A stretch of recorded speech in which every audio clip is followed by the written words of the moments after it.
Hey folks, Steve here with another Dark Sands video. We're going to be doing turns 12 and 13 in this video.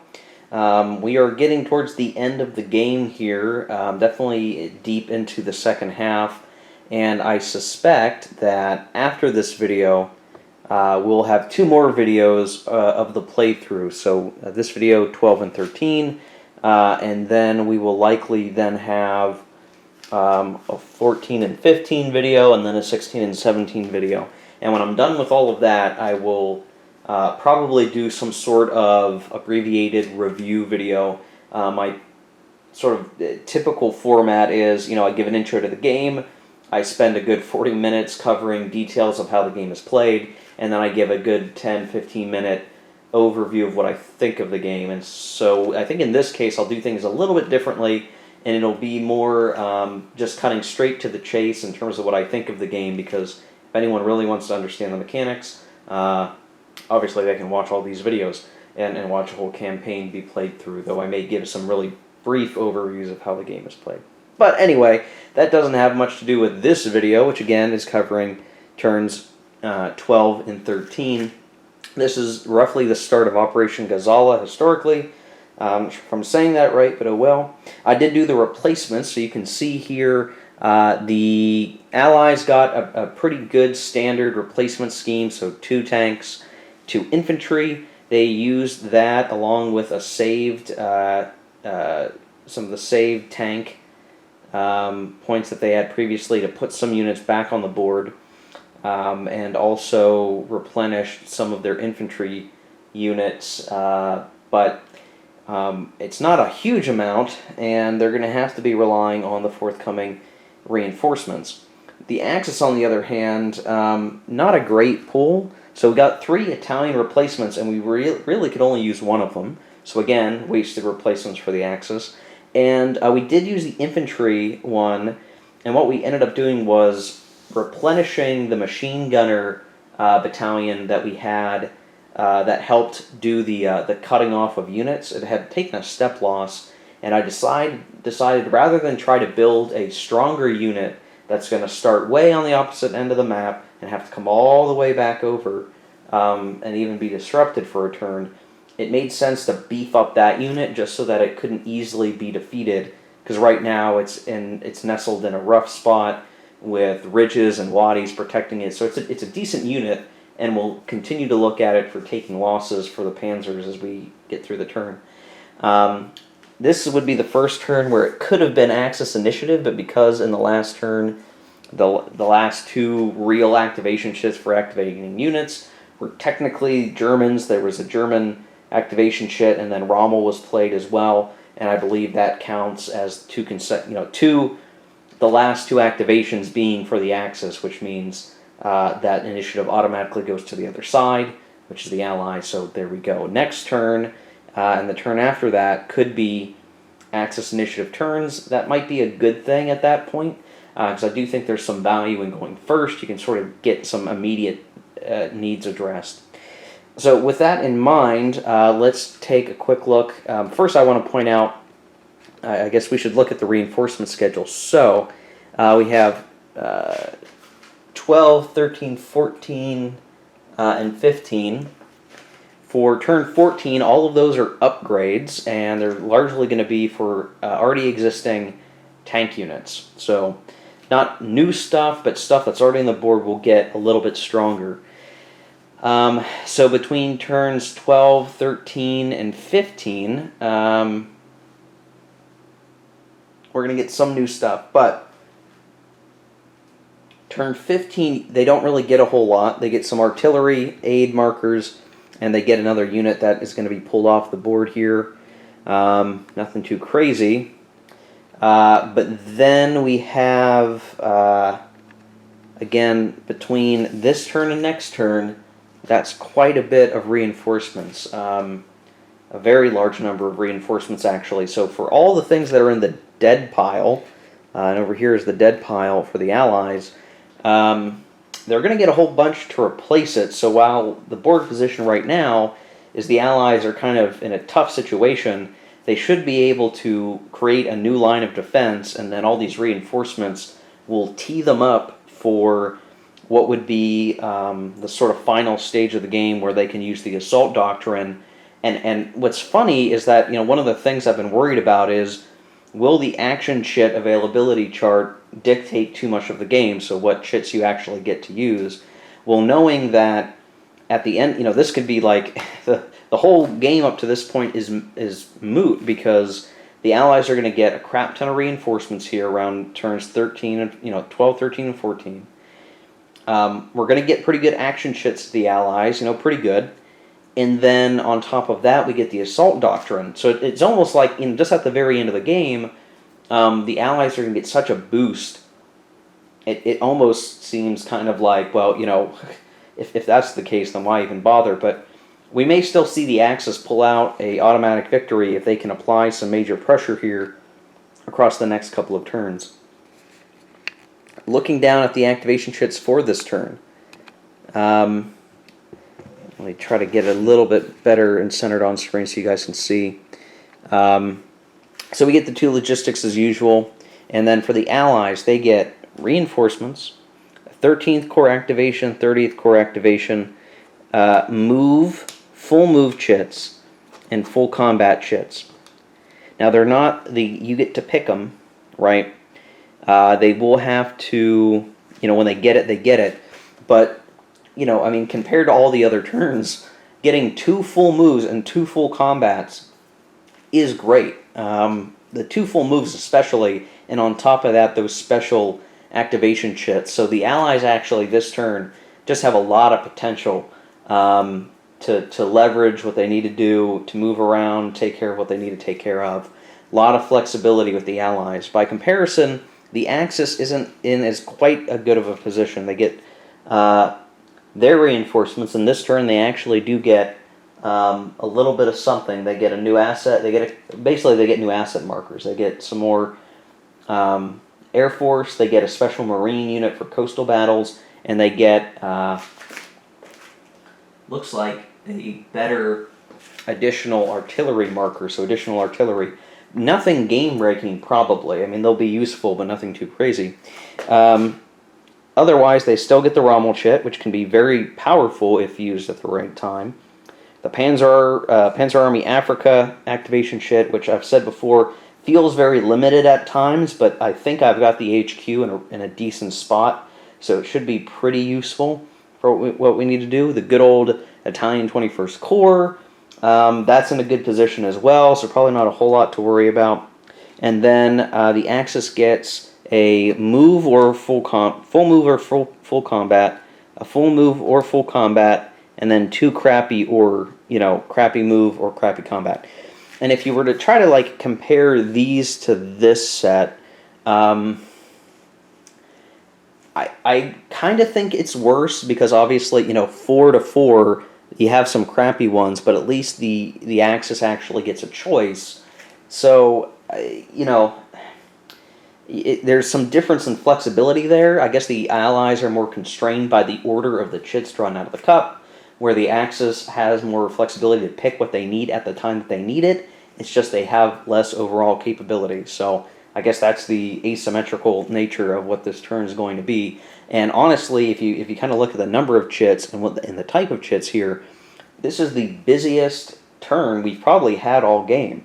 Both sides have reinforcements, both sides have specialty chits that activate certain HQs, and both sides get a decent helping of move and combat. So it'll be interesting, and I think this will be the turn that really matters for those Panzer units getting to do that additional action. I haven't really been doing that. In fact, I don't think I've done it maybe once all game, because most of the time it didn't really seem super prudent to do so. But we were also dealing with turns where the Axis really only had specialty chits, and they couldn't make use of the ability anyway. But I think this turn, in particular, could end up being very important to be able to do a combat, then do the move to encircle some of these units, and then have those logistic chits come up. One of the other challenging things I think that has stopped that ability from being useful is, I think on average, or on the whole of it, I've drawn the logistics chits usually both very early in the turn, and so I've very often found the position of, well, there's really no point in cutting units out of supply because they are gonna, the enemy's gonna have time to react before the next logistic chits are gonna come up next turn. So why take those risks? You really want to eliminate units rather than cut them out of supply. But like last turn, we saw a very late logistics chit mattered a huge deal, and it's just been the luck of the draw. If you know there's a logistics chit still in the cup, I guess, is when that enables you to make those maneuverable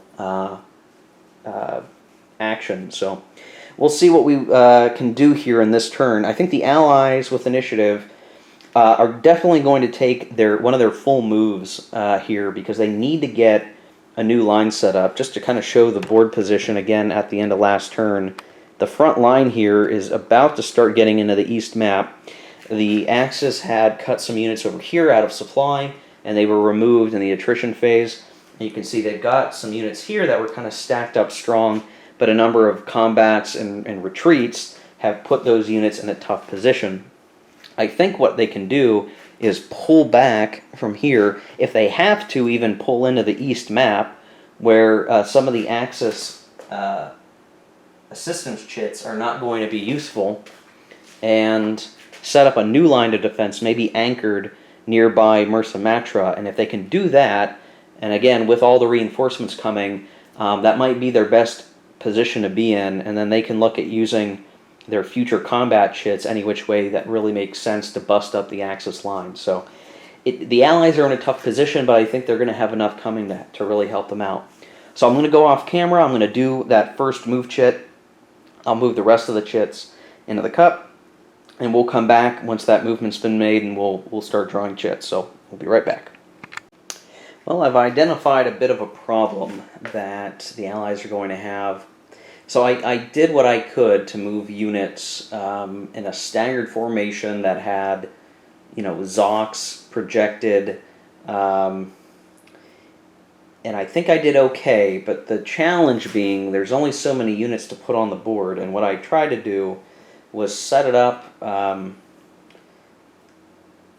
well, the real limiting factor was movement, and even using what desert road we could to cover everywhere, we just couldn't get very far in the desert.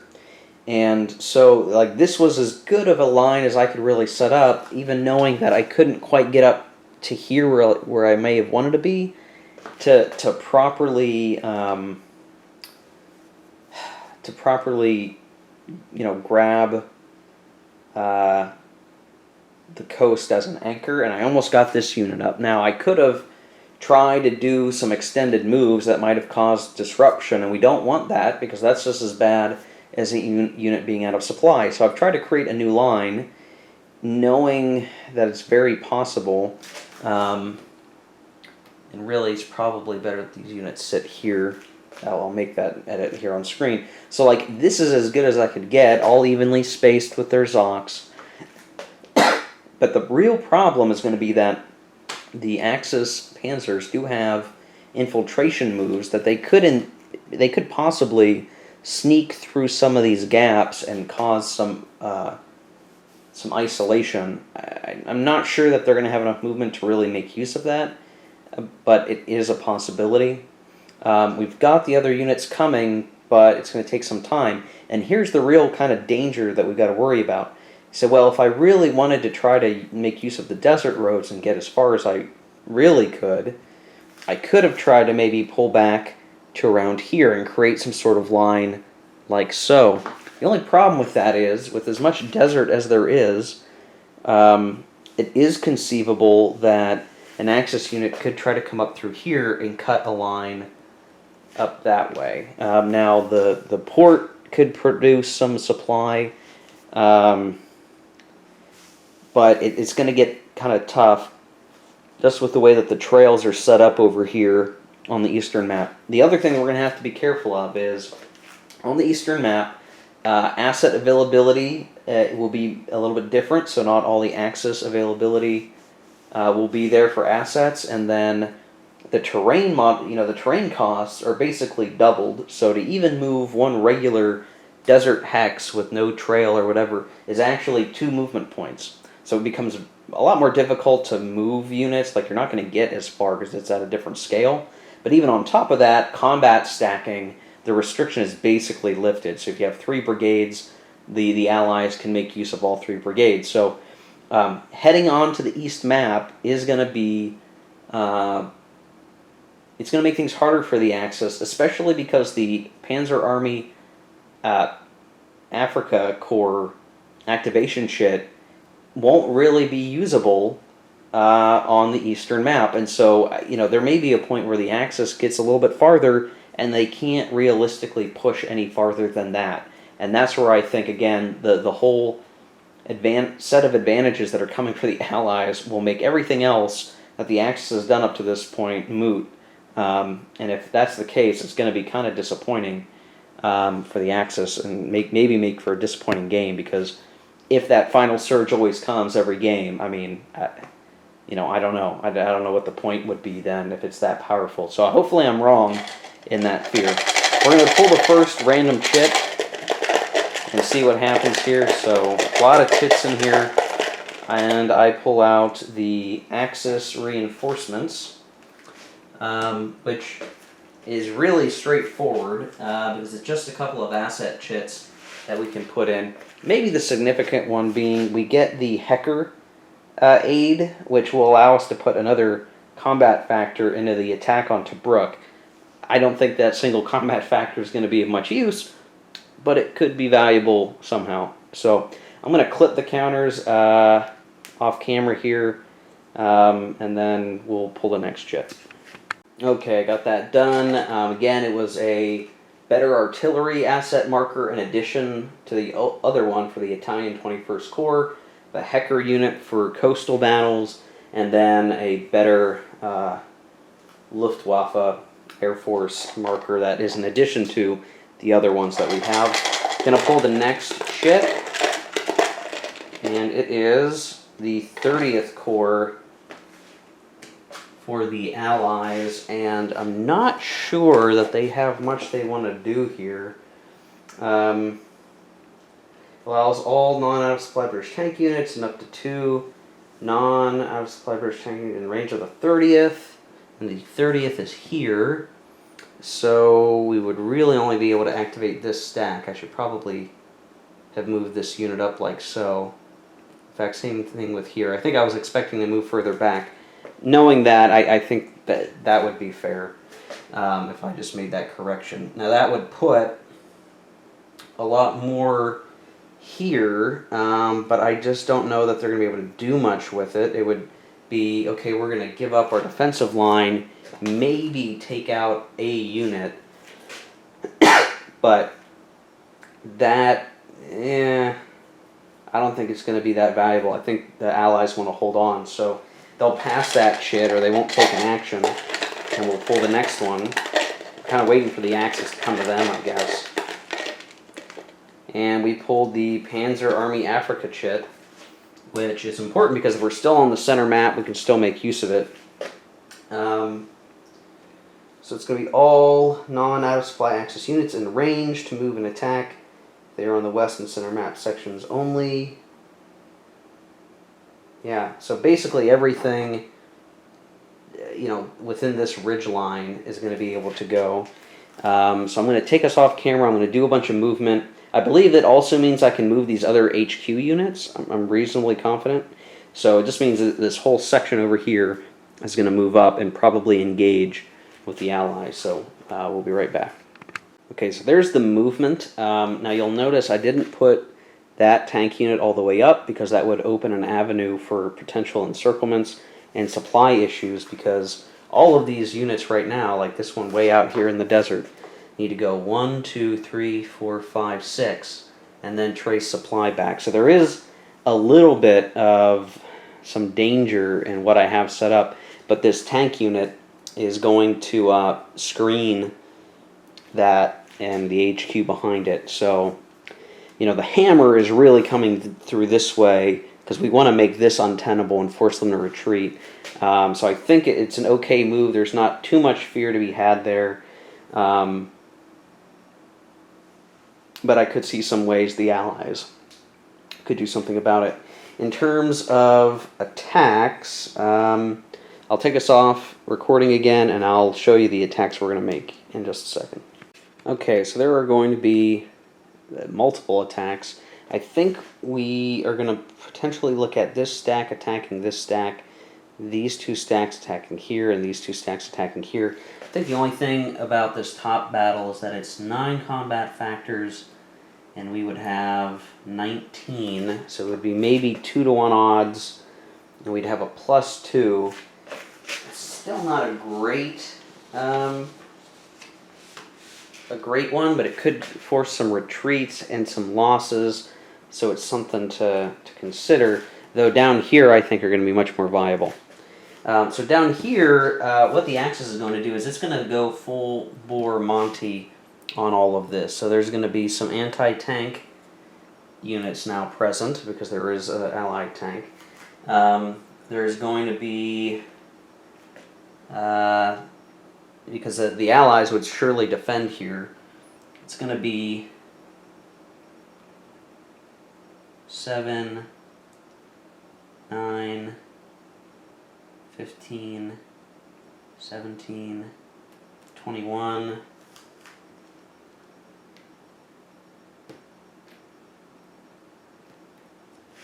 and then we're going to add 3 more via air and make that 24.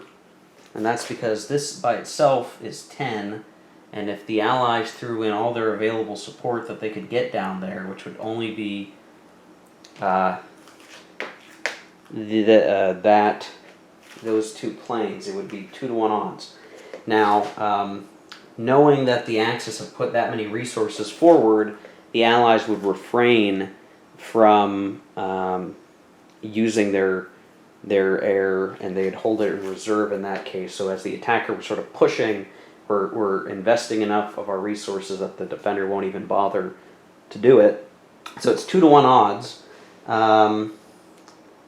And I don't believe we have any panzers down here. So this is simply a 2-to-1 odds die roll, which could actually kind of go badly, but I think in this case, I mean, it's just worth trying to hit them where it's feasible.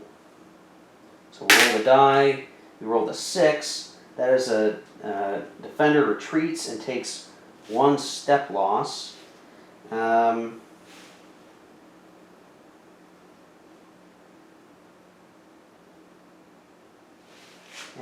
I believe the Allies are going to have to take that on the tank. So they take a step loss, and now they need to retreat 4 hexes, which would be 1, 2, 3. Well, 1, 2, 3, 4 is probably better. We either end up on this, and then potentially have supply problems, or we can pull back here. That's probably the safer move. And then these guys would advance after combat, like so. But the anti-tank will stay there. We won't be able to use it anywhere else. Then we have the attack here, which has right now defending 5. The Axis will have 8. And then 12, 22, but because these guys are all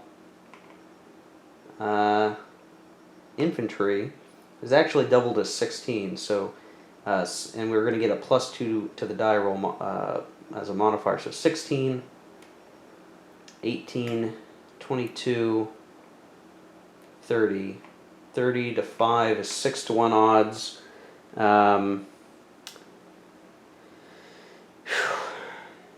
We could 30 to 5.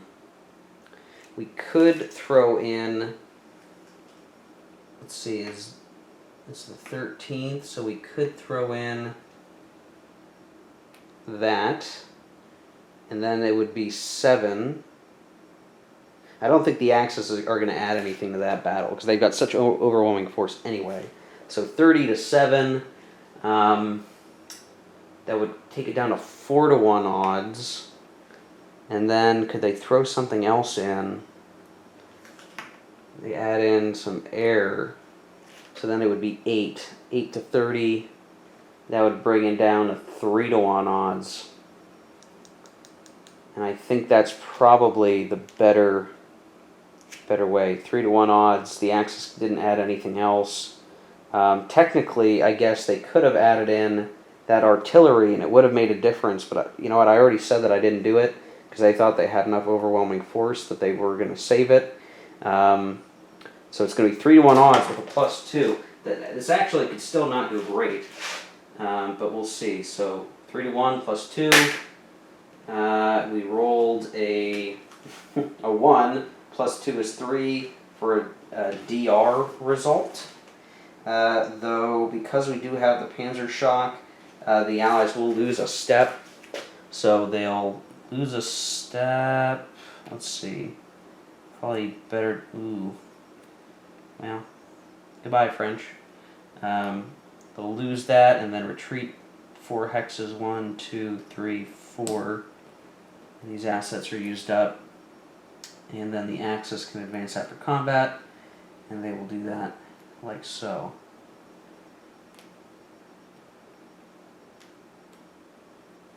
Then we had the final combat that would have been up here, and there is an Allied tank and an infantry. They have 9 defense factors by themselves.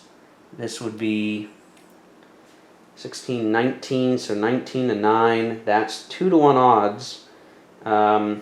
Here is where I think they would be attempting to throw in what support they could. Right now, I mean, if we were looking seriously at what's available here, the Allies could put in, it's getting kind of congested here, but they could put in air and artillery, so that would add 2, so that would make it, let's see, 9 to 11, 19 to 11 is just 1-1 odds, and the Axis would actually need to increase it to what? 22 to get 2 to 1 odds. 22, and they're at, yeah, and they just don't have it. They don't have a way to get up to that value. So I think, knowing that the attack, I declared the attack, so it's going to happen. I don't think it's worthwhile to throw in any of their support, and obviously the Allies are going to put in. Well, I guess I would. If you were playing face-to-face, the attacker would have to pick, right? So if we had 19 to 9, we're already at 2 to 1. But I would maybe use this to make it 20 to 9, to make it so that if the Allies didn't want it to be 2 to 1 odds, they would have to spend both of these to do it. So that's what we'll do. So these assets are going to be used. So we've already drained, even in the first couple of activations, most of the assets, and what that's going to mean is that it's, unfortunately for the Axis, 1 to 1 odds, because we can't quite get the extra combat factor to make it 2 to 1 odds. So 1 to 1 odds with a +2 is actually not very good. And we got a 3, so both sides will lose 1. Now, the Panzer Resiliency, let's see here.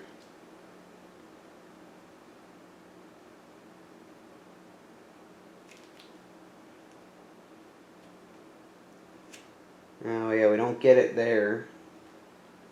So both sides are just going to lose 1, and it's going to be from the tanks. And in this case, we have to take it with the Panzer, which is unfortunate. But the Axis will probably get some replacements for that.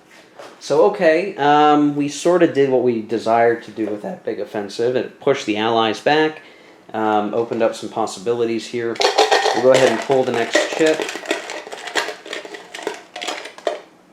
And it is the Allied reinforcements. And for this one, there's a whole bunch of stuff that I've got to work out and put onto the board. So I'm going to take us off recording. We'll be back. Okay, so we just took care of the Allied reinforcements. We were able to get some units in here. So we got some New Zealand units, some Indian units coming back into the game. We put as much as we could there, while also putting our 2 in Mursa Matra. And then we were able to place a few on our HQs, and one of those reinforcing units was in fact a new tank unit. So a welcome set of reinforcements for the Allies. They also got a new air asset, which can only be used on the East map. It's the Egyptian RAF, Royal Air Force. It's a +3 Air Force asset. And on the attack, you know, +3 is pretty good. That's like throwing in another infantry unit. But on defense, it's amazing because you realize that, you know, if you wanted a decent odd shift, you know, even adding 1 defense factor can really goof up the odd shift calculation. So if the Allies were defending on the East map, by throwing in the +3 Royal Air Force for Egypt chit, they can basically stop any combat in its tracks by playing that chit. So if it's a very important battle that could spell the doom for the Allies, all they have to do is toss in that chit, and it's very likely that's going to shift the odds so much so that, you know, it may not even be a great attack anymore, and it could really hurt the Axis. So again, it's the first trickling of the really good stuff coming in for the Allies, and not a better time to have it happen either. We're going to pull the next chit, and it is the German move or combat. Well, I think a move is probably in order here.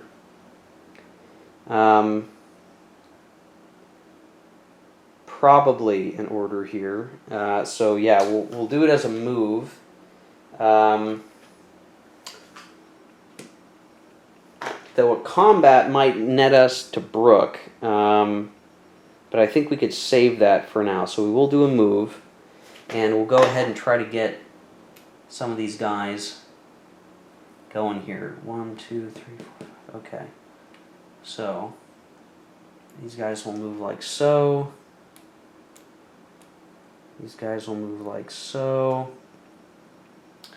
We'll move like so.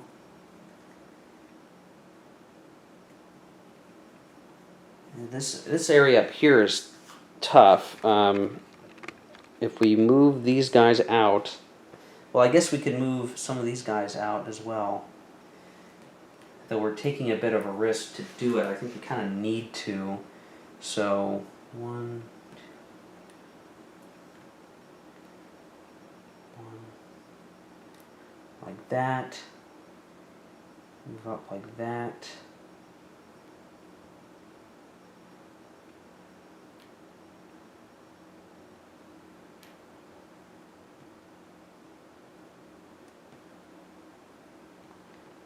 If we did something like that. I think that'll work. We want to keep this guy back, because if we move him too far forward and then he gets knocked out, that could be a problem. What I'd like to do is have him back here. The Allies move forward to attack, but fail. They've opened themselves up now for a German infantry move to cut him out of supply. Of course, the Allies, being me, can see that, so they probably won't make that dare. But hey, that's just me playing cautiously at this point. But otherwise, we've set up some more pressure on the Allies, and all of these units can trace supply. 1, 2, 3, 4, 5, 6, 7. Yeah, they're fine. Move, I guess, like so. 1, 2, 1, 2, 1, 2. It's getting a little bit harder to go everywhere that we really would want to be. To reach everywhere, but we need to keep some units still in supply, or at least HQ activation. So I had to. It's a little squirrely, but that's what we're going to do. Now here would be a potential opportunity to try for Rommel, but I don't think there's any obvious moves here to make it happen. So we'll draw the next chit. We need to attack Tobruk at some point as the Axis, but we're going to have to wait for a full combat chit to do it. And we get the 21st Corps. Well, that's convenient. We could certainly use it. So, as we look here, so it's any 2 Italian formations in range of the 21st Corps to move and attack. I need to check my designations here.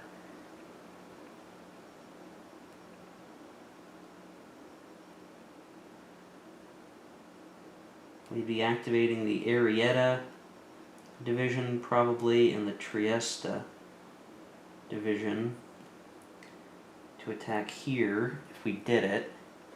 And we still have our artillery, so what would the real move be down here, right? It would be 5 combat factors, plus 2 more is 7, plus 6 is 13, 15, 19 to 8. That's 2-to-1 odds. And the Allies wouldn't have anything to add in. And if we added... we couldn't get to 3-to-1 odds, but we could get to 2-to-1 odds. And we're not activating we can't activate that unit. It's only 2 divisions. And the Trieste division is its own division, and these Arietta units that I have in this stack are their own division. So, yeah, 6, 12, 14,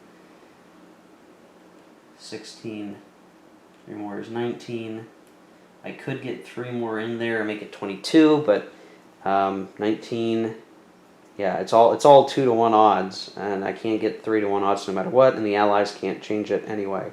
So I think that's good enough. So 2-to-1 odds.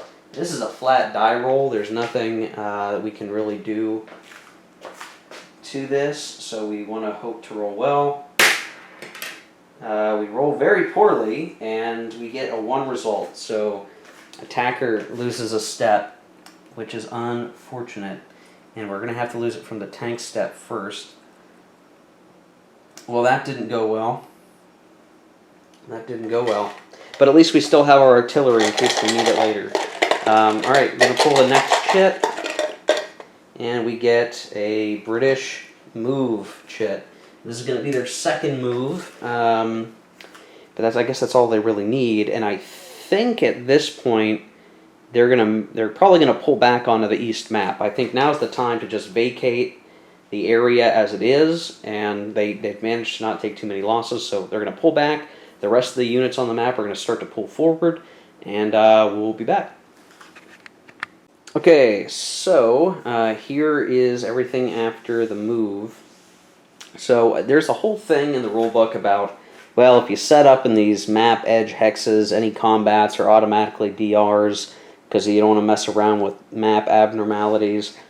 Yes, okay, I'm going to keep that in mind. This was kind of like as good as I could move them back, knowing that as soon as they cross, all of a sudden now the hexes are a lot more expensive to move, so I kind of had no choice, but this is what I set up.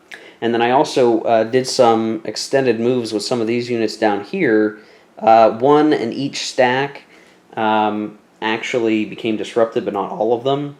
So I'll look to separate them here shortly, but they managed to come down here on these trails. So now we've got like the main line here with a bunch of units, and then sort of, some breathing room defense back here. So we should be okay, and then when we get another opportunity to move, we'll try to bring these guys forward a little bit. But that should be mostly okay. Now the challenge on the eastern map is when we trace a line of supply back to a trail that can lead back to the supply source, we only get 4 hexes. So for instance, like 1, 2, 3, 4. 1, 2, 3, 4. Okay, this might still be in supply. 1, 2, 3, 4. This might still be, but like here, probably not going to be in supply. Or out here is where it becomes difficult to make sure you can trace supply, especially with enemy Zocs disrupting that. So things are going to get a little more congested, and again, the Axis is going to be set up all right. And what the Axis might even need to do is create their own line along here and just hold. If they can just hold there for the rest of the game, they'll win because they'll have Bardia and Solemn, so that's 2 victory points to 1 for the Allied to Brook, and if the Axis takes to Brook, then I got nothing to worry about. So, alright, we're going to pull the next chit, and of course, just by the way, we're almost right to where we were at the beginning of the game when the Italians got pushed back, which is fine. Okay, next chit is logistics. Well, everybody's good on logistics. Next chit, Allied combat. Well, their only option would be to attack in the north, and it would only hurt them into Brook, so they're not going to do that. So wasted shit, more or less. Okay, well we drew an Allied combat chit. We actually couldn't have drawn it. We need to draw an Axis chit. So it goes back in. We draw again, and we get another Allied chit. Come on, I know you're in there, guys. Should just take the Allied chits out, I guess. Okay, so now we get the German mover combat. So if we do it as a move, and it's a full move or a full combat, we're going to have a crappy to Brook. So I think what we're going to do is we're going to take it as a combat chit.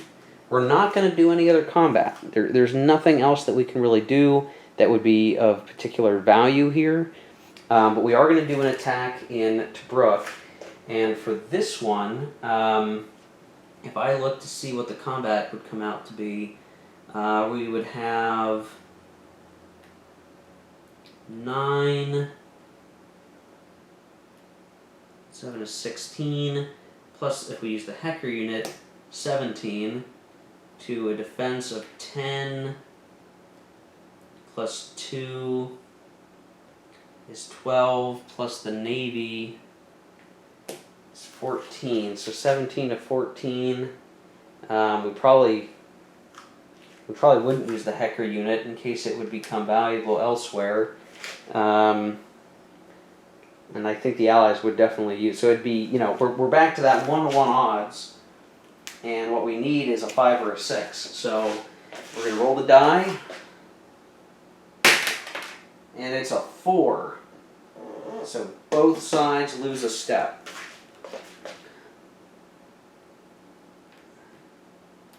So close, and yet so far. So nothing left to do there. It's unfortunate. That's the way it is. Okay, next chit, which now can be either side's chit. It is the German half mover combat. Well, I think we'll do this as our final move, just to kind of set up a little bit better here. So we'll just do some minor arranging. This is going to be pretty quick because I really don't expect to do anything really crazy, honestly, because I think this turn we just want to put ourselves in the best position that we can get in.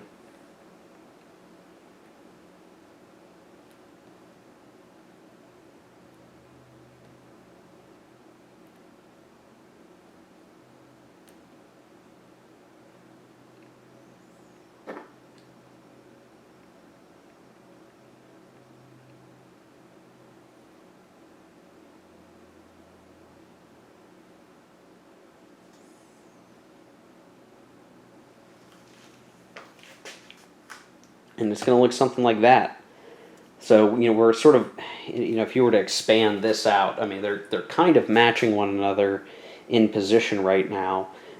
There's not really enough maneuvering space for a British unit to come all the way out here and cause a lot of problems. So it's sort of a stalemated position for the moment, but, that'll work. We'll go back to the cup. We pulled logistics. Well, again, nothing to fear for logistics, and only a couple more chips left, and we get the Axis combat, well, movement or combat. I think they want to do the combat, and I think they want to do it in Tobruk, though it could be a problem for them. So I'm just going to get the camera on Tobruk for a second. This could be critical here, right? So the Allies have already used their naval guns, so that asset's used up. They've got some injured tanks. So they're going to defend with 4 + 4 is 8, plus 2 for each unit, and the Tobruk fort is 10, versus it'll be these two divisions for combat stacking 7, 8, 9, 12, and then 14, so 16 to 10. There's nothing that the Axis can do to change it. So it is, again, 1-to-1 odds, but there is a -1 here. So they need a 6. The only way they can do this is with a 6, but they're risking it here. And I rolled a 2, -1 is 1, so the attacker loses another step. That's not terribly good for the Axis at all, really. Not good, not one bit. The Allies could even think about doing some sort of, actually, I think probably what's the better loss to take might be to the German unit, because they're only going to lose 1 combat factor if they do. Yeah, that's a better move, I think. Okay. Whoops. Alright, well, the last 2 chits are allied, which does mean that next turn the Axis will have initiative. We're going to pull next chit. It is the 13th Corps. I think the Allies are just going to ditch it because there's not a whole lot more for them to do here. The 13th is going to be down here. I guess they could, yeah, I mean, they'll use it, and all they're going to pull this unit back because they didn't have the movement to before, and maybe move these guys back, and maybe that's it. I mean, there's not much to it. And then finally, we have the Allied combat chit, which now's the question, do the Allies try to break out of, Tobruk? I don't think there's much use in trying to do that, because all that would probably happen is that they would lose units, and then even if they tried to ship units over there to replace them in Tobruk, by then the Axis may have already taken it. So yeah, I don't think it makes sense for them to make use of the combat chit. So we'll call that the end of the turn. Oh, we still have a Rommel chit. My gosh, we still have the Rommel chit. I completely forgot about the Rommel chit. Gosh, what do we do with the Rommel chit? It'll still be Axis initiative. Do we dare attack?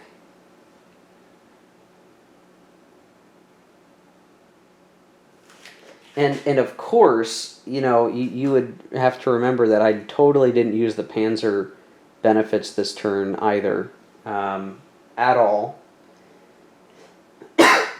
But again, it didn't seem clear where there would be a good use for it.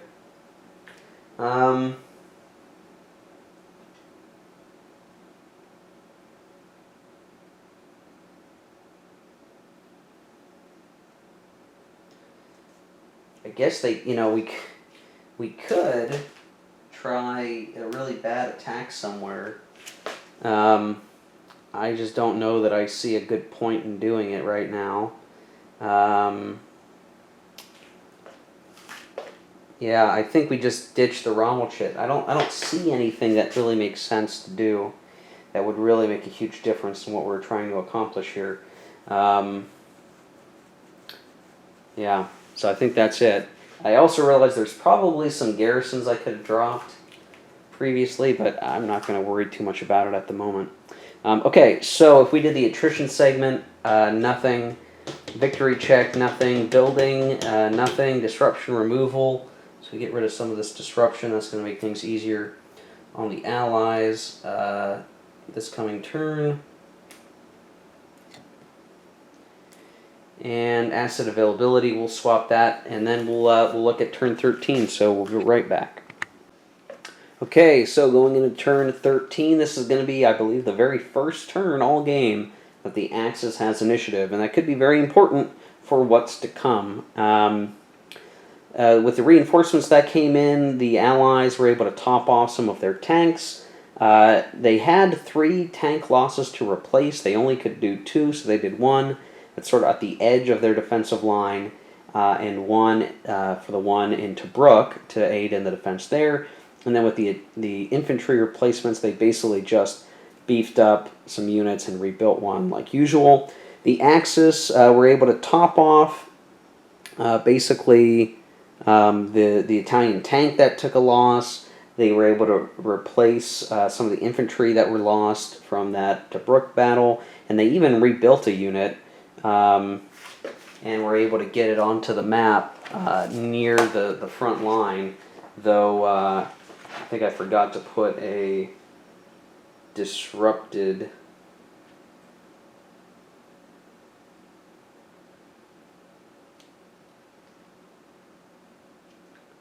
on that unit. Oh no, I guess the Axis rebuilt units don't enter disrupted, so they're good.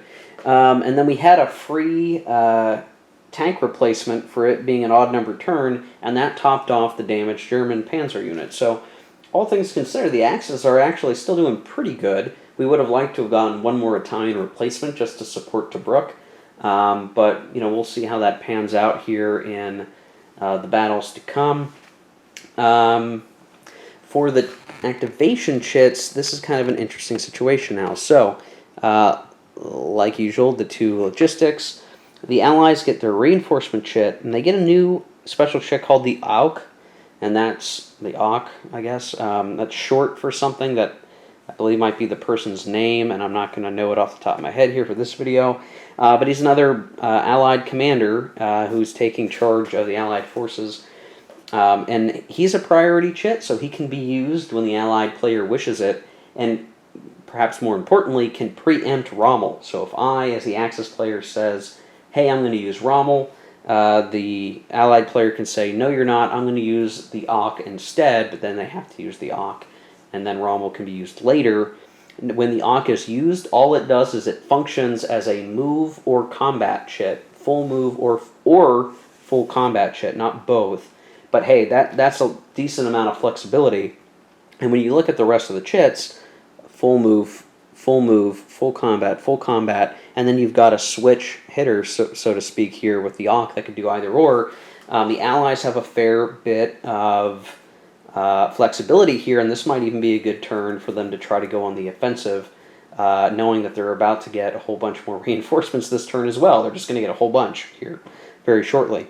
Now, on the other hand, the Axis have their own reinforcements, but they're not really getting that much, and in fact, this is the last turn that the Axis really gets any major reinforcements, period. They get their Rommel chit, they get their Panzer Army Africa chit, which will again prove not very useful once we're on the east map, if we ever go there. 21st Corps, then we get a full move or combat, another full move or combat, and I would probably do it like so, a move and a full combat, and then the 2 crappy ors, which I see it best used as do a full one of each and then a crappy one of each, because that's probably just the best way to do it since you're limited to 2 moves and 2 combats anyway. And I'm going to really try to remember to see if there's any spots where the Panzer double action will make sense here, but maybe I should have left a Panzer, a few Panzers back for Tobruk, but I think it just made too much sense to have them on the front lines. Just in terms of the generic situation, the Allies have tried to set up some good units. They probably need to extend the line a little bit, but they've got units over here to do that. They've put a tank in just about every other hex or every hex along the line that they can, so that each and every combat, no matter where it is along the line, the Germans don't get the shock capability where they can double their combat factors. They'll still get the die roll modifiers, but they won't get the doubling of factors, and that's going to be really important that the Allies maintain that. So basically the Axis will be stopped. Now, it still doesn't solve the problem of the game. The Allies can't win the game unless they take back a couple of, at least 1 or more victory point hexes, and so they're going to have to start going on the offensive here. There's only so many turns left, and even the Assault Doctrine, which kicks in next turn, might not be enough for them. We'll have to wait and see how that goes. So, anyway, as we look into that, it is going to be the Axis initiative, and they're going to pick which chit they want to use. I think I'm so careful of this, but I think they're going to start with a combat, because I think what they'd like to do is take Tobruk. Just get Tobruk done. They'll get the Tobruk Falls chit to go into the cup, and that would prove very useful. So they're going to do the combat up against Tobruk.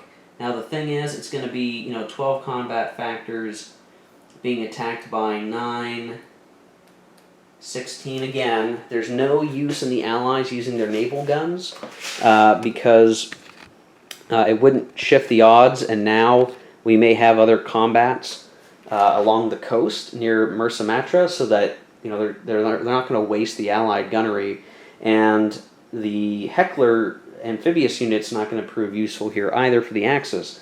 So again, we're sort of in this, okay, we're going to try to do a one-on-one combat, and we need a 5 or a 6, but it's 1/3 chance, and we rolled a 5. That is a defender retreats. The Allies cannot ignore retreats, and I believe they're going to have to retreat 4 hexes, but they don't have 4 hexes to retreat, and so they will end up taking a step loss for every hex that they can't retreat. Yeah, you eliminate 1 step per hex not retreated. So if they need to retreat 4 hexes and there's nowhere to go here, 1, 2, 3, 4, these units are eliminated, and the Axis will advance into Tobruk. And now they hold all the end game victory spaces, and we're going to add the Tobruk Falls chit into the cup with the rest of the chits. So finally Tobruk has fallen, and now it's a question of can the Axis hold on? Again, at this point, the Axis doesn't need to do anything else but hold to win the game. Now this isn't, if we were playing a strategic level game, like World in Flames, just holding Libya probably isn't the biggest thing to brag about, honestly.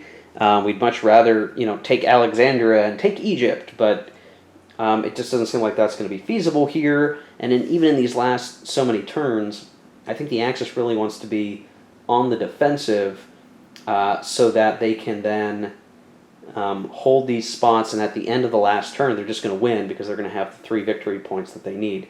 They're probably going to need to move some units up out of Tobruk to Bardia and Solemn just to protect them, so a lot of the units that are stuck up there will probably move now. And again, if the Axis can hold on to where they're at, knowing that their assets won't be useful on the eastern map, that the Panzer Army Africa chit or whatever is useless on the eastern map, I just don't see a reason to even move into the eastern map at all. And honestly, I don't like that as a design piece here.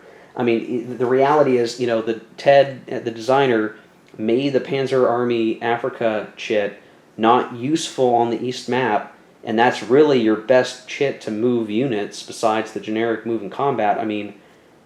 Why even move onto the eastern map? There's just no point. I guess maybe if earlier in the game, via the Panzer Corps HQ and the 21st HQ, if we had done better and pushed into the east map, then I could see that being useful. But now there's just no point. So then these last couple of turns, the Axis are just going to sit on their defenses, I guess. Okay, so we're going to pull the next chit, and it is logistics. Well, nothing too crazy there for logistics. We're going to pull the next chit, and it is the second logistics chit. Oh my gosh. Alright, well, so no units are going to be eliminated due to supply this turn, so it is going to be nitty-gritty fighting. we draw the combat or move chit. Well, we got all of our combat done for the Axis, so doing a move is probably the best choice. So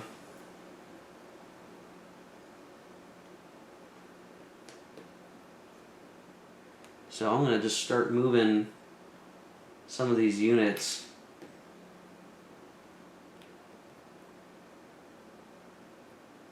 into some of these more critical areas. And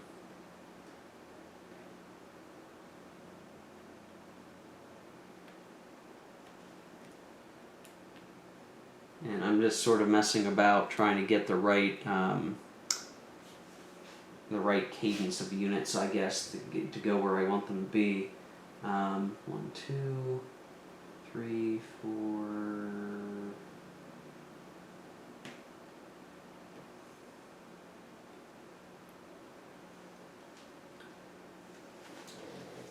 So that's good. I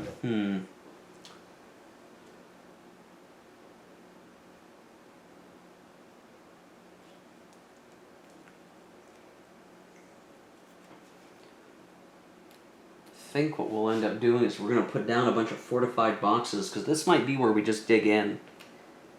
If we just dig in here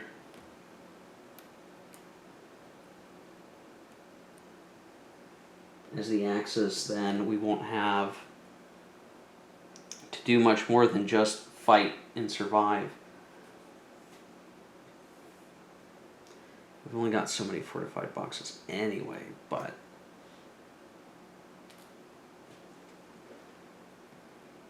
it makes sense to use them all now. No point in not doing it. These guys are in rough, so they're probably fine. They're also in rough. So the last one will happen down here. Yeah, it's a 2-step infantry. Okay, well, that'll work. Okay. So I just moved some units. We're garrisoning our important hexes a little bit better, especially the Halfaya Pass. That always comes in handy. Bardi is fine for the moment. We can try to retreat there if we have to. And for now, we'll just go with that. Next chit has to be an allied chit. And we draw the allied move marker. So I think there's some obvious things that we can try to do. 1, 2, 3, 4, 5, 6. 1, 2, 3, 4, 5, 6. 1, 2, 3, 4. 1, 2, 3, 4, 5, 6. Sort of see. Yeah, you can't see because I didn't have the camera on it. Just move some units up this way, move down here to sort of help create that defensive line. But the reality is the Allies can't have a defensive line. They need an offensive line, and we need to figure out where they can make the most use of it. So the question is, do we move some of the front line forward in order to conduct combats later against the Axis? I mean, the answer has to be yes. We can't not do it, but do we wait for the assault doctrine? I think we wait for the assault doctrine, just because we'll make some minor moves. 1, 2, 3, 4. Yeah, making some minor moves is fine. You know, I think the reality is going to end up being that the assault doctrine's what's going to win us the day, but until we can start using it, it just doesn't. It won't help for us to lose units now if we roll crappy combat odds. Other than it might wear down the Axis, but there's just a lot of defensive factors out there right now. Especially now that they've fortified. It's kind of tough. Like, if the Allies don't push at all, they lose the game. If they push now and they fail to make results and get counterattacked, then they might lose the game anyway. But that assault doctrine, with all the reinforcements coming, I think is going to be the key to victory. So we're going to hold off on moving the front line forward just yet.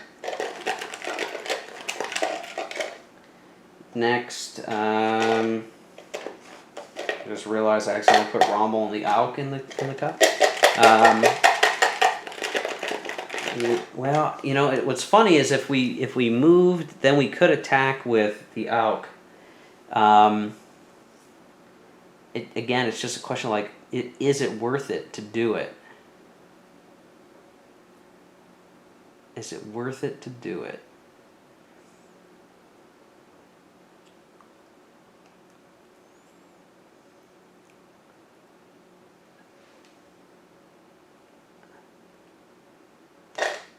On 1-to-1 odds, maybe 1-to-2 odds. I don't know. No, we're gonna hold off. All right, pull the next chip. Axis reinforcements. Okay. Well, this is the last big German reinforcement to happen. We're gonna go offline. I'm gonna clip them. We'll be back. Okay, so with the last batch of units, we were able to get a couple here on the front, so we got a unit on each of the HQs. Some of these units are actually pretty strong, so that's a good thing for the Axis.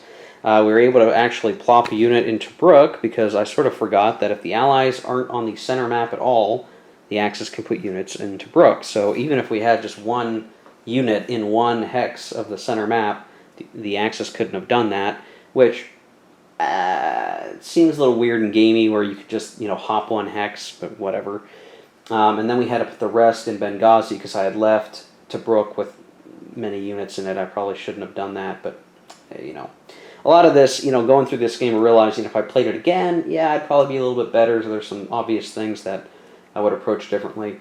Now, to get some of those units in Benghazi up to where we would need them, they're probably going to have to do some extended moves, which are always tough because they could be disrupted, but I think that's just what we're going to have to worry about doing. So they're like way over here. Otherwise, we've got our units, again, pretty much covering the board as much as we can. So we're going to pull the next chit. Could be either or. And it is a allied combat. Well, the Allies don't have any combats to make, so that's a waste. Pull the next chit is Axis Mover Combat. Crappy Mover Combat, but Mover Combat. Well, I think they want to do this as a move. We will get to do, I believe, a naval move, and that could help with some of those Benghazi units at this point. Let me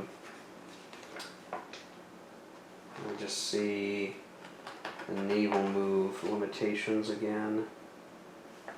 It's always a pain in the butt trying to find that.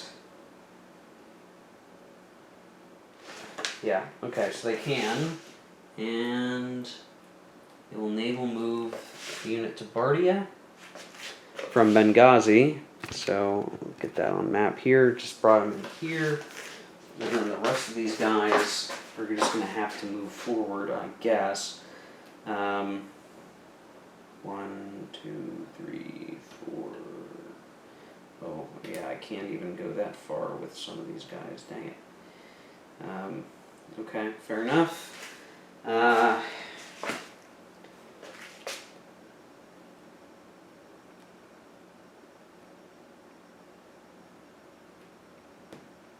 One, two. That's fine.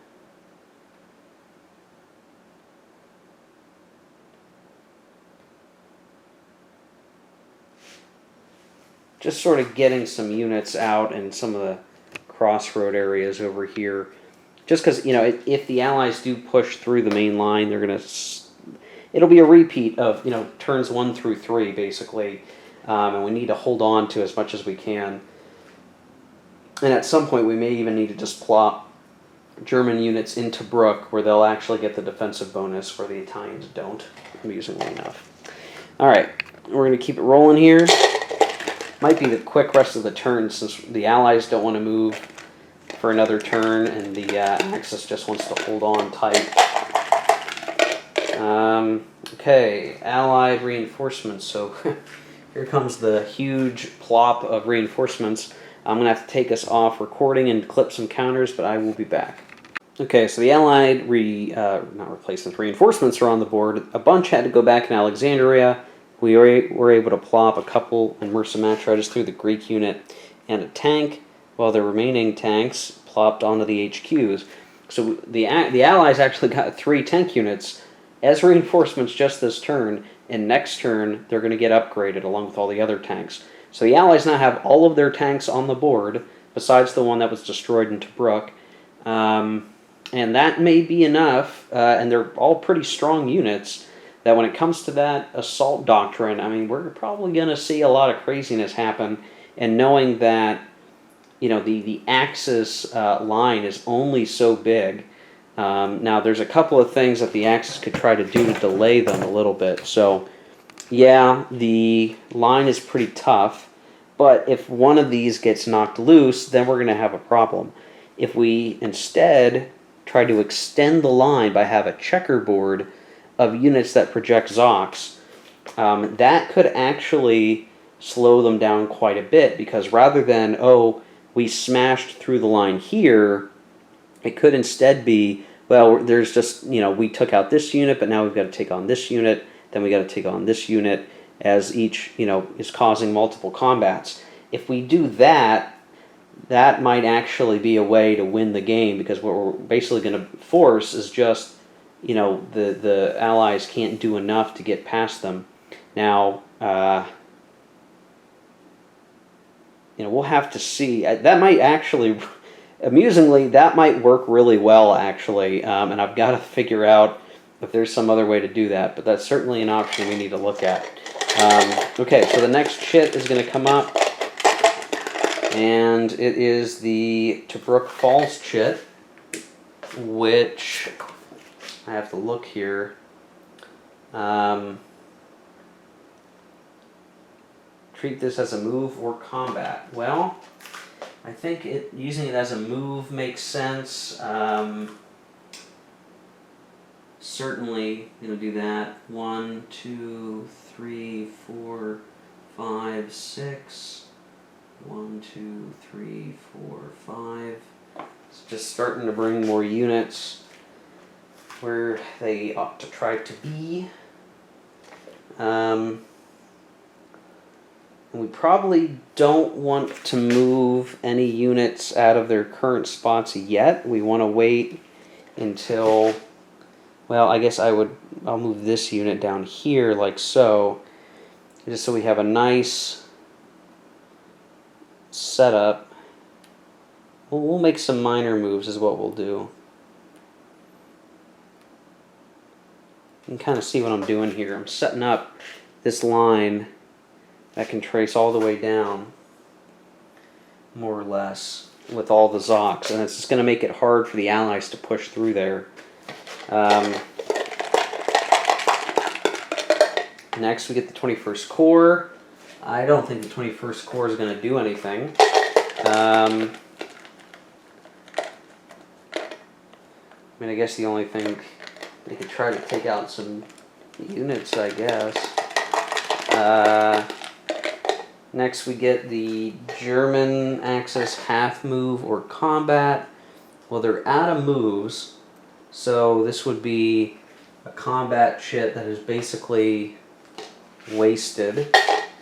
Then, whoops, there we go. We get the Allied, let's see, are they out of moves? No, they have a move. And then they have a combat. Well, I think we definitely want to make use of the move. And what we'll probably do is a whole bunch of extended moves that will use the rail line so that they don't have to roll.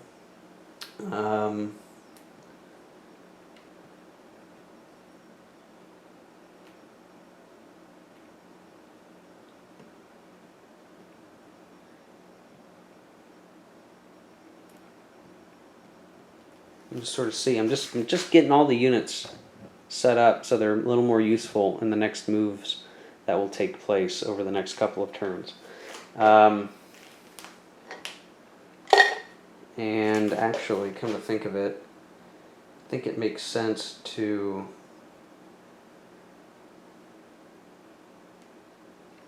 do this way.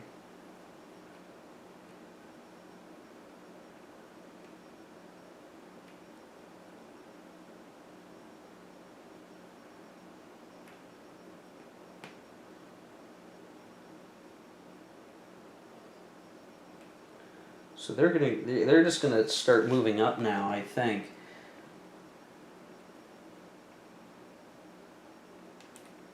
And they pretty much have the movement to do it too. These are gonna get a little congested here a little bit.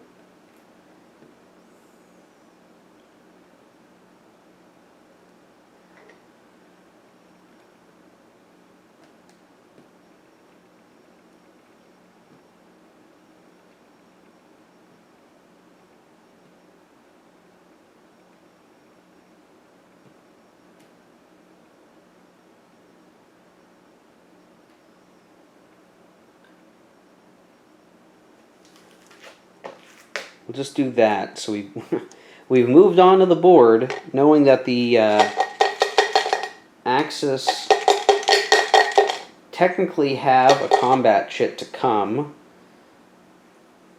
but we want to be set up to do an attack next turn.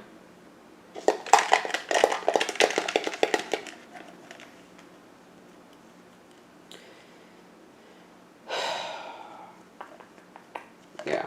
Okay. We have to be bold now, guys. We have to be bold. Okay, so the last two chits are the Panzer Army Africa and the Allied Combat Chit. So whoever goes first, this could actually be important. And we pulled the Allied Combat Chit. So now the question is, do the Allies attack here at the end of this turn in preparation for attacks to come? They'd still like to get some better units set up, but we could at least investigate the possibilities here. I'm going to go off camera and we'll be back. Okay, so this was kind of a tough call all along the line. There are some potentials, and in fact I was considering attacking here, and there was a good chance we could do some damage to those tanks, but I think next turn we can do the assault would probably be a whole lot better. But there is an attack that I think will go well, and it's going to be against the coast here. So the Axis has 3, 6, 8, and then 2 more for the fortified box. 10 defensive factors. The Allies could attack with 9, 12, plus 7, 19, and then they could add in a whole lot more to make that at least 2-to-1 odds. And I think that's going to be worthwhile to do. So what they would do, they'd throw in these guys to make it 2-to-1. So now they're at 21-to-10. Now the defenders here could throw in well,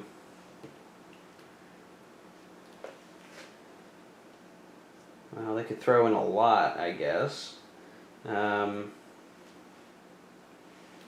But then so could the Allies. And this is going to be their last attack, so that really, it probably makes sense to throw in as much as they can. So they would maybe throw in these guys, and then, I mean, screw it, maybe throw in all of their assets like that, so that we're really talking about, let's see, 5 plus the 19, so 24-to-10.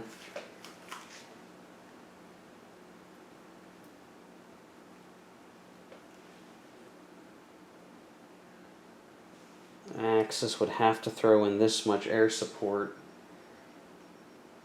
so that, and then it would be 13-to-24, and that would be 1-to-1 odds.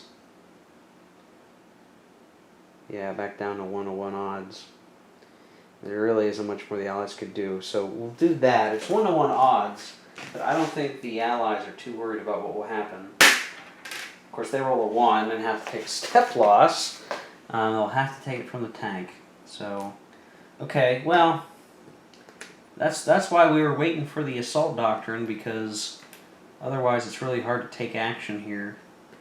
But we did force the Axis to use some of their assets, which means the last chit, besides the specialty chits that neither side played, the Panzer Army Africa. Now they are in a situation where the Axis could actually do some damage here. It really depends on how they want to work this.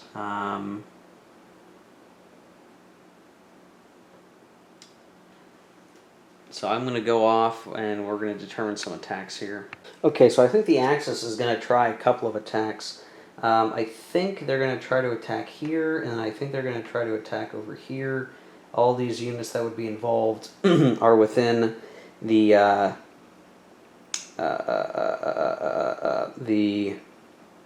range of the HQ, and of course, because a lot of the Axis units are organized by battalion and regiment, we should be able to get a lot of combat factors in each combat.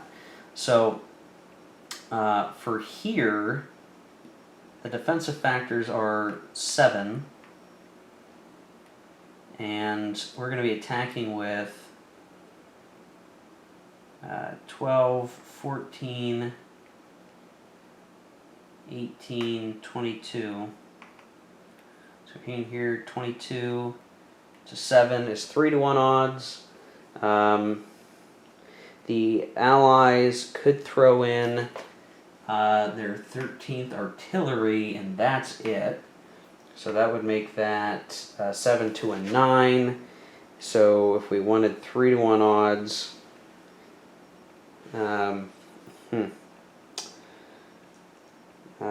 boy, that's tough.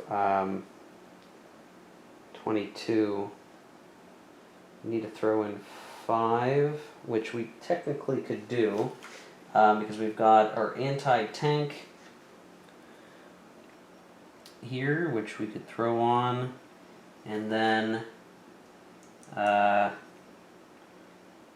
we would have the Italian Air Force. So that would add 5. That would be 27 to 9, and that is still 3-1 odds. The Axis has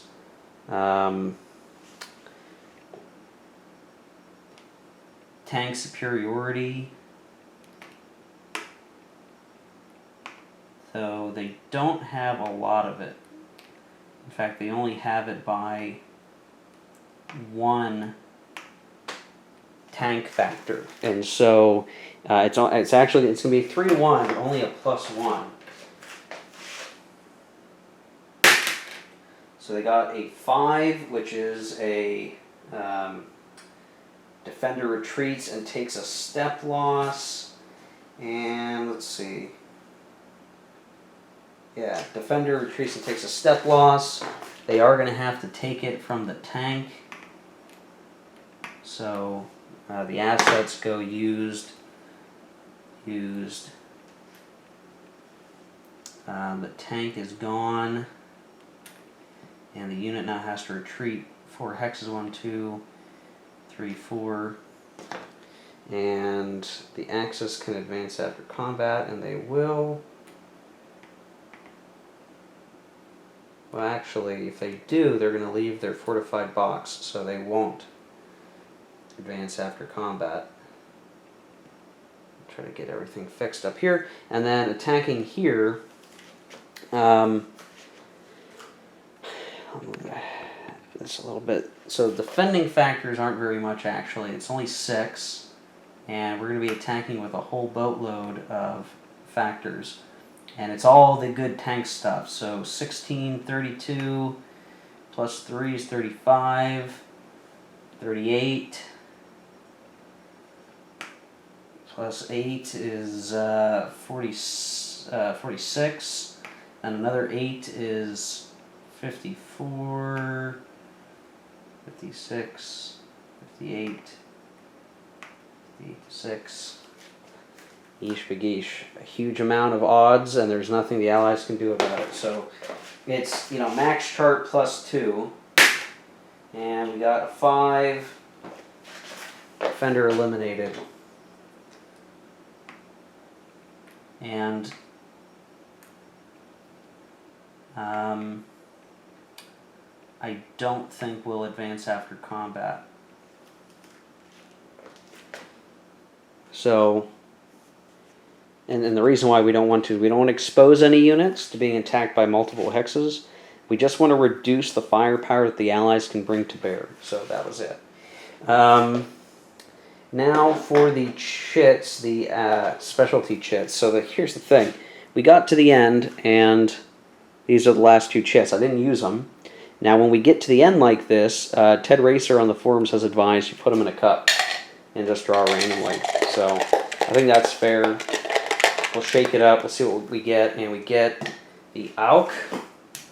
So Allies probably want to move and get some units into the fray. So 1, 2, 3, 4. 1, 2, 3, 4, 5, 6. 1, 2, 5, 6. 1, 2, 3, 4.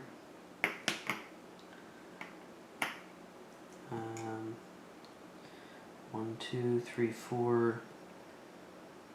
I'll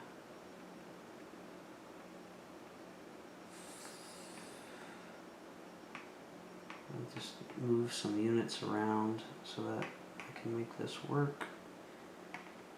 1, 2. 1, 2, 3, 4.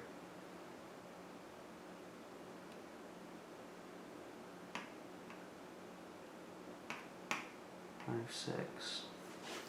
So I think that's probably, maybe we'd leave like 1 unit down here,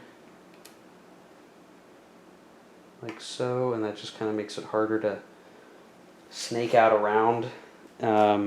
So we're just right up there on the edge of things. Plopping more units down. 1, 2, 3, 4,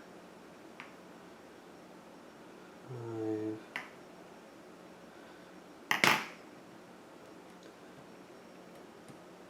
1, 2, 3, 4, 5.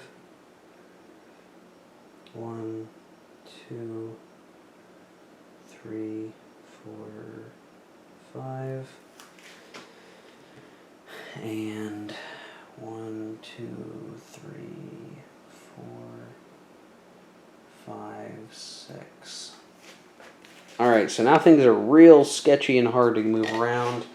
And then finally, we just get to the Rommel chit. And I just realized that this unit shouldn't have moved here because he just got put in a kill zone.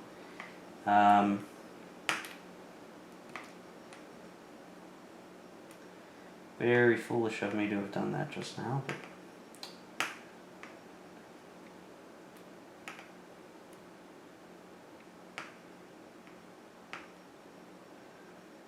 Okay.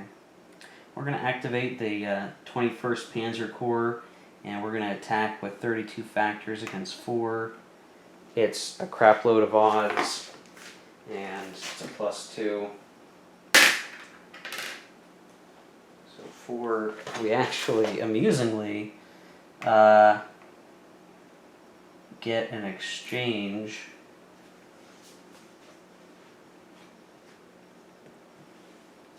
Which, this was actually probably a bit of a foolhardy attack because we just lost a tank unit by doing that. That was dumb. That was dumb, Steve. Why'd you do that?